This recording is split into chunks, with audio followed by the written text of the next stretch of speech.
একটি ছাত্র সংগঠনের মনোনীত প্যানেল তারা কিন্তু ইতোমধ্যে কলম বিতরণ করেছে এবং চকলেট বিতরণ করেছে। আমরা এগুলোকে এক সেন্সে সাধুবাদ জানাই যে শিক্ষার্থীদেরকে একটা আমরা যাচ্ছি প্রচারণা করতে, আমরা তো কিছু গিফট দিতেই পারি, তাদেরকে ভালোবেসে চকলেট দিতেই পারি, কিন্তু এটা তো ভাই নির্বাচনী আচরণবিধি লঙ্ঘন। আরেকটি বিষয় আপনি জানেন, আমি এই আজকে শহীদুল্লাহ হলে নামাজ পড়লাম, এটা সায়েন্সের শিক্ষার্থীরা এই হলে নামাজ পড়ে থাকে, এই হলে অবস্থান করেন। আমাদের ঢাকা বিশ্ববিদ্যালয়ের সায়েন্সের হলগুলায় কিন্তু অবস্থা খুব বেশি ভালো না। সায়েন্সের যে ডিপার্টমেন্টগুলো রয়েছে এখানে কিন্তু আপনার বেশিরভাগই থিওরিটিক্যাল পড়াশোনা হয়, কিন্তু আমরা দেখছি যে ল্যাবগুলো রয়েছে এই ল্যাবগুলাই আধুনিক যন্ত্রপাতি নেই, আধুনিক সুযোগ সুবিধা নেই।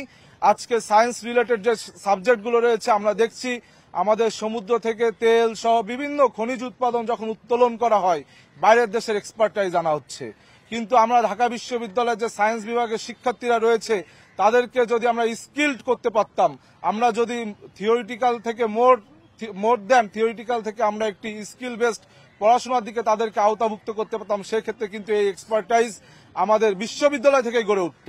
এই জন্য আমি চাবো, আপনারা জানেন যে বিভিন্ন সফিস্টিকেটেড যে সায়েন্সের কাজগুলো সেইগুলা কিন্তু করানো হয় বাইরের দেশের এক্সপার্ট দিয়ে।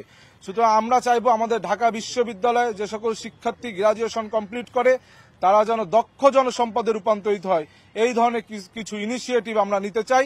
আমরা শিক্ষার্থীদের কাছে আমরা আমাদের প্যানেলের পক্ষ থেকে ভোট আহ্বান করছি।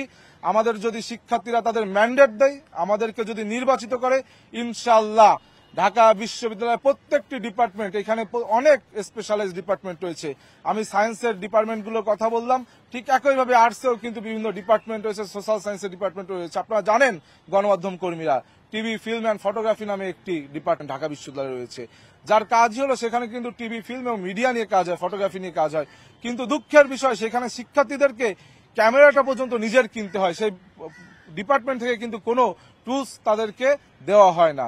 সুতরাং আমরা চাই ঢাকা বিশ্ববিদ্যালয়ের যে সকল ডিপার্টমেন্ট, এই ডিপার্টমেন্টগুলো যেন বাস্তবমুখী শিক্ষা দেয়, কারণ বেশিরভাগ ডিপার্টমেন্টে আমরা দেখছি বাস্তবমুখী শিক্ষা নেই।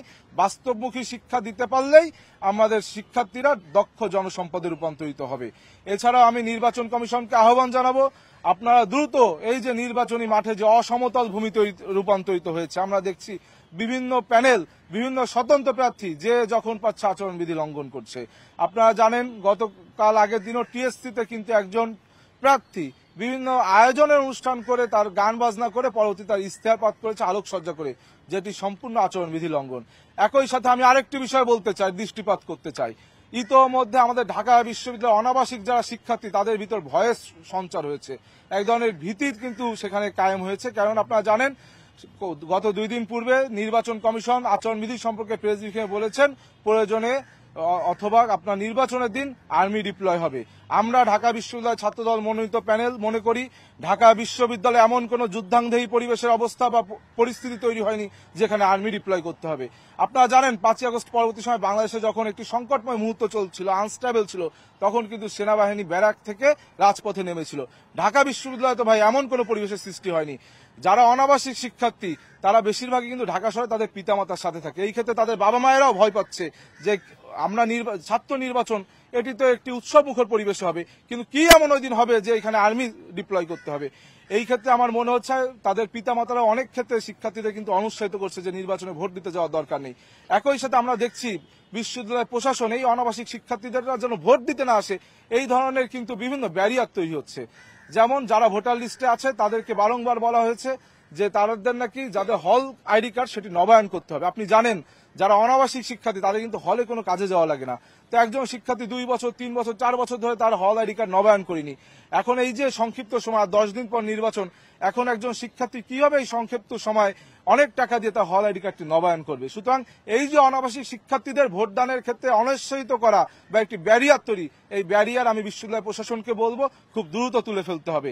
আমাদের বিশ্ববিদ্যালয়ে যারা ভোটার রয়েছে তারা যেন খুব সহজে তাদের পেইন স্লিপ প্রদর্শন অথবা তাদের স্মার্ট আইডি কার্ড প্রদর্শন অথবা লাইব্রেরি কার্ড প্রদর্শনে আমাদের ভোটাধিকার প্রয়োগ করতে পারে, অর্থাৎ ভোটের পরিবেশকে যেন সহজতর করা যায়, শিক্ষার্থীদের যেন ভোটের প্রতি উৎসাহিত করা যায়। কেননা আমরা জানি বাংলাদেশ একটি গণতান্ত্রিক অগ্রযাত্রার পথে ধাবিত হচ্ছে। সেই বাংলাদেশের গণতান্ত্রিকতার প্রতিষ্ঠার প্রথম ধাপ হলো ডাকসু নির্বাচন এবং ফাইনাল ধাপ হলো জাতীয় নির্বাচন।